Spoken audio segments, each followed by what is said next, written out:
প্রিয় শিক্ষার্থী, আজকে আমরা শিখব কিভাবে একের পরিপূরক করতে হয়। তো একের পরিপূরক করার আগে অবশ্যই তোমাদের সংখ্যা পদ্ধতি রূপান্তর, বিশেষ করে দশমিক থেকে বাইনারি এবং অক্টাল থেকে বাইনারি এবং হেক্সাডেসিমাল থেকে বাইনারি, এগুলো পারতে হবে। এগুলো যদি না পারো তাহলে কখনোই একের পরিপূরক এবং দুইয়ের পরিপূরকের অঙ্কগুলো তোমরা পারবা না। তো যারা দশমিক থেকে বাইনারি বা অক্টাল থেকে বাইনারি এবং হেক্সাডেসিমাল থেকে বাইনারি পারো না, তাদের জন্য আমার পরামর্শ থাকবে আগে তোমরা দশমিক থেকে বাইনারি, অক্টাল থেকে বাইনারি এবং হেক্সাডেসিমাল থেকে বাইনারি কিভাবে করতে হয় এগুলো শিখে নিবা। তো চলো আমরা শুরু করি। প্রথমে দেখো, আমরা একটা অঙ্ক এখানে দিয়েছি যে 17 এর একের পরিপূরক নির্ণয় করো। তাহলে দেখো 17 এখানে লিখে আমি ব্র্যাকেট দিয়ে এখানে কোনো কিছু লিখিনি। যদি কোনো অঙ্কে শুধুমাত্র এরকম 17 লেখা থাকে বা কোনো একটা সংখ্যা লেখা আছে, সেখানে নিচে কোনো ভিত্তি দেওয়া নেই, তাহলে আমাকে ধরে নিতে হবে সেটা দশমিক সংখ্যা পদ্ধতির একটি সংখ্যা। যেহেতু 17 এর কোনো ভিত্তি দেওয়া নেই, সুতরাং 17টি হলো একটি দশমিক সংখ্যা পদ্ধতির সংখ্যা। তাহলে এই 17কে একের পরিপূরক নির্ণয় করতে গেলে প্রথমে আমাদের কি করতে হবে? প্রথম কাজ হলো এই 17কে বাইনারিতে রূপান্তর করতে হবে। তো এই 17কে আমরা সহজে বাইনারিতে রূপান্তর করতে পারি। আবার কিভাবে করতে পারি? আমরা তো জানি যে 17কে 2 দ্বারা ভাগ করলে বাইনারিতে রূপান্তর করা যায়, অথবা আমরা যদি ক্যালকুলেটরের মাধ্যমে 17-এর বাইনারি মানটা বের করি তাও হবে, অথবা আরও একটু সংক্ষিপ্ত টেকনিক রয়েছে, সেটা আমরা অ্যাপ্লাই করে 17-এর বাইনারি বের করবো। এটা আমরা রাফ হিসাবে করে নেব। যেমন এখানে কি 1, 1-এর ডাবল 2, 2-এর ডাবল কত 4, 4-এর ডাবল 8, 8-এর ডাবল কত 16। তাহলে এখন দেখো তো, এই সিরিজে আমরা 16 পর্যন্ত গিয়েছি। কেন 16 পর্যন্ত গেলাম? কারণ হলো এখানে প্রদত্ত অঙ্ক কত 17। তাহলে আমার এই সিরিজটা 1, 2, 4, 8, 16 এইভাবে বারবার কি 16-র পরে কত হবে 32, তাহলে 32-এর ডাবল কত হয়, তারপরে 64, এইভাবে এই সিরিজটা চলতে থাকবে। যে আর আমাদের এখানে যেহেতু অঙ্কটা 17, তাই আমাদের হয় 17 এর সমান অথবা তার চেয়ে ছোট পর্যন্ত আমি এই সিরিজটা নিতে পারবো, এর বড় কখনোই নিতে পারবো না। তাহলে দেখো 16 কি 17-এর চেয়ে ছোট, কিন্তু 17 কি সমান না, কিন্তু আমি যদি 16-এর ডাবল করি 32 হয়ে যাবে। 32 কি 17 থেকে বড় না? তখন কি 32 নিতে পারবো? পারবো না।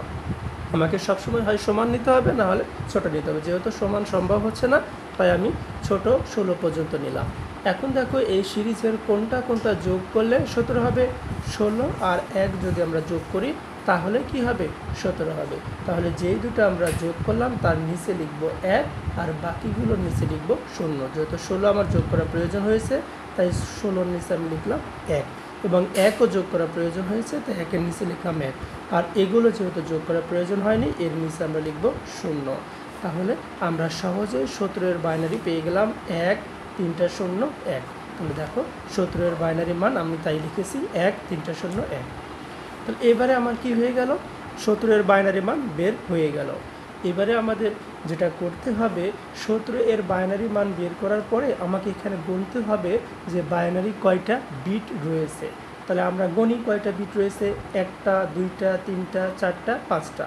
তাহলে এখানে 5টি বাইনারি বিট রয়েছে, কিন্তু একের পরিপূরক করতে গেলে হয় আমাদের 8 বিট নিতে হবে অথবা 16 বিট নিতে হবে। তাহলে আমরা কখন 8 বিট নিব আর কখন 16 বিট নিব? যদি 0 থেকে 127-এর মধ্যে কোনো সংখ্যা হয় তার জন্য নিব 8 বিট। আবারও বলতেছি, 0 থেকে 127-এর মধ্যে কোনো সংখ্যা হলে নিব 8 বিট, আর এর বড় হলে নিব 16 বিট। যেহেতু 17 0 থেকে 127-এর মধ্যে, তাই এর জন্য আমি কি পরের লাইনে 8 বিট রেজিস্টারের জন্য 17-এর বাইনারি মান। তাহলে 17-এর বাইনারি মান আমি তো 5টা বিট পেয়েছি, 5টা বিট এখানে লিখলাম। এখন কি করতে হবে? 8টা বিট আমাকে পূরণ করতে হবে। তাহলে 5টা বিট রয়েছে, তাহলে 8টা বিটের জন্য আরও কয়টা বিট লাগবে? 3টা বিট লাগবে। তাহলে এই 3টা 0 আমি সামনে বসিয়ে দিলাম। তাহলে এখন দেখো গণনা করো, তাহলে এখানে 5 আর 3 8, 8টা বিট আমরা পেয়ে গেলাম। তাই এখানে লেখা হয়েছে 8 বিট রেজিস্টারের জন্য 17-এর বাইনারি মান আমরা এবার লিখে নিলাম। এইবার আসো 17-এর একের পরিপূরক সমান সমান। তাহলে আমরা কিভাবে এটা একের পরিপূরক করব। তাহলে দেখো যেখানে শূন্য আছে, যদি শূন্য থাকে শূন্যর পরিবর্তে আমরা লিখব 1, আর যদি 1 থাকে একের পরিবর্তে লিখব 0। তাহলে প্রথমে কত আছে? 0। তাহলে এই শূন্যর পরিবর্তে লিখেছি 1। আবার পরে কি আছে? 0। তাহলে শূন্যর পরিবর্তে 1। আবার কি রয়েছে? 0। শূন্যর পরিবর্তে 1। এবার আসে এখানে কত রয়েছে? 1। তাহলে একের পরিবর্তে কি লিখব? 0 লিখব। আবার আসে এখানে 3টা শূন্য রয়েছে, তাহলে কি এই শূন্যর পরিবর্তে 1, এই শূন্যর পরিবর্তে 1, এই শূন্যর পরিবর্তে 1। আবার এখানে কত রয়েছে? 1। তাহলে একের পরিবর্তে কি হবে? 0। অর্থাৎ যদি 0 থাকে তার পরিবর্তে লিখব 1, আর 1 থাকলে তার পরিবর্তে লিখব 0। তাহলে এইভাবে আমরা সূত্রের একের পরিপূরক নির্ণয় করলাম। তাহলে অর্থাৎ নির্ণয় ফলাফল, আমাদের নির্ণয় ফলাফল কী হবে? এটাই হবে আমাদের নির্ণয় ফলাফল। তাহলে আসো এবারে আমরা দ্বিতীয় অঙ্কটা একটু দেখি, তাহলে আশা করি আরও ভালো বুঝতে পারবা। দ্বিতীয় অঙ্কে একই রকমভাবে বলা হয়েছে 33 এর একের পরিপূরক নির্ণয় করো। তাহলে কি করতে হবে? প্রথমে 33-এর বাইনারি মান নিতে হবে। তাহলে আমরা সিরিজটা তো জানি, 1, 2, 4, 8, 16, তারপরে কত? 32। 32-এর ডাবল যদি নিই কত হবে? 64 হবে, যেটা 33 থেকে বড়, সুতরাং আমরা নিতে পারবো না।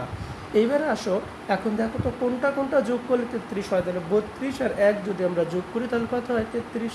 তাহলে এই দুটো যোগ করা প্রয়োজন হয়েছে, তাই এই দুটোর নিচে 1, আর যেগুলো যোগ করলাম না তার নিচে কী হবে? 0 দিয়ে দিব।